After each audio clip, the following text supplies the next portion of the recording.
Down at the Docks, a Thomas and Friends story, published by Random House Books, illustrated by Richard Courtney.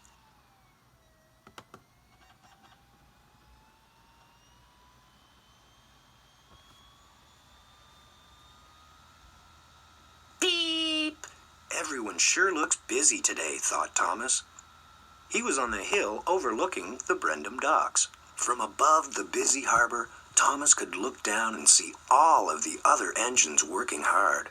Maybe I can do something to help. And down he went. When Thomas arrived at the docks, the other engines were bustling around. Everyone was working hard to prepare for the Ocean Life exhibit, which was coming to the island of Sodor. James and Cranky the crane were busy unloading a big shipment of ocean plants. The plants would be put in the fish tanks to make the fish feel at home. "Can I help?" asked Thomas. "Oh, little Thomas, an engine like me doesn't need help," said James. Thomas chugged over to where Harvey was moving a bunch of small crates. "Keep back, little Thomas. These crates are full of all the empty fish tanks, and they are very fragile," said Harvey. "We don't need you to be breaking anything." As Thomas moved off, he noticed two cars coupled to Salty on the next track. He had never seen cars like this before. They were large, and Thomas could see through their sides. They were full of water. A big octopus was swimming in the rear car. Thomas was amazed. Then he pulled up to the front car. It had a huge shark in it. The shark looked at Thomas and opened his mouth. He had rows of big, scary teeth. "Look at that," Thomas gasped, and hurried up to find Salty. "Amazing, aren't they, these critters from the deep? Eh, Thomas?" said Salty. "Where are they from, Salty?" Thomas asked excitedly. "Where are they going?" "They're off to an ocean show in Tidmouth. It sure is fun having them here, don't you think?" answered Salty with a smile. "I can't wait to tell Percy about them," thought Thomas. "Maybe we can see them in Tidmouth." Thomas was still marveling over the shark when Henry rushed by. "Out of the way! I am in a hurry," Henry whistled. "Don't fret, Thomas," said Salty. "Little engines can be mighty handy at times." "Thanks, Salty," peeped Thomas sadly. "Maybe there's something I can do back at the station."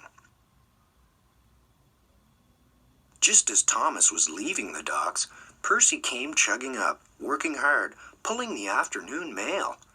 "Percy, you've got to take a look at the cars that Salty is—" Thomas started. "Not now, Thomas," Percy interrupted. "I need to deliver this mail right on time."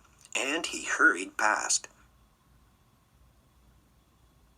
Percy passed Salty, and then looked up and saw a huge shark looking right at him. "Yikes!" he tooted loudly, and rushed forward. Percy was so surprised and so scared that he didn't look where he was going. Henry was stopped ahead of him on the same track.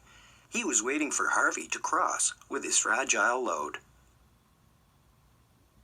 Percy ran right into Henry, pushing him up the track, right toward Harvey's cargo of fish tanks. "Watch out, Harvey," tooted Henry. Harvey looked back, saw Henry rushing at him, and went full steam ahead. Too late. Crash! Henry crashed into Harvey's freight car.